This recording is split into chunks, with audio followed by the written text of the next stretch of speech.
Morning. First thing we're going to do is a quick review on the AXP skid plate on my 2020 YZ250FX. I got about 5-6 hours on that. Haven't used the plastic type before. I've always had aluminum skid plates on a bunch of other bikes before this one. It looked like a good product. I didn't have any other experience. I do have a buddy that had one on his gas cast, but I hadn't actually spoken to him about it at the time that I ordered this one. So I mounted it up and it went smoothly, didn't have any real issues there.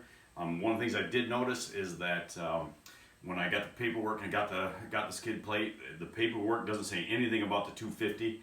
It does have it listed in the paperwork as a skid plate for the 450F and the 450FX. However, it went on just fine and mounted up beautifully. The reason I bought this one is because I do like the shock protection. At the bottom, we have had a lot of trees down this year. We're in northern Michigan, had some big storms.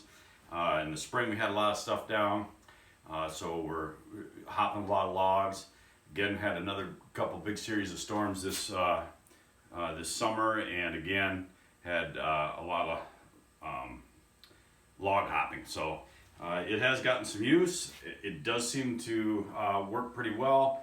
A couple things that I did notice. Let me bring the camera over and take a look real quickly.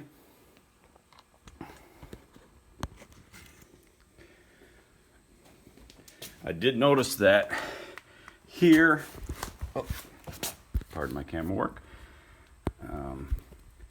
they did not weld this seam here. I thought maybe they could have done that. It is a little bit flexible there, but it's pretty stiff. Unless you bashed it pretty hard, I think you do have some pretty good protection there. I did put the brake snake, and that's why you see this big heavy-duty zip tie I put on there, just because I didn't want to have to cut my brake snake when I'm doing my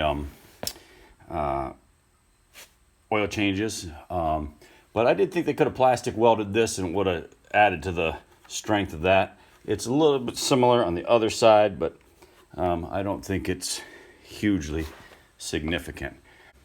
So a little more information on the AXP skid plate is, you can see the only abuse is taken is back here, mostly on the where the shock linkage would be.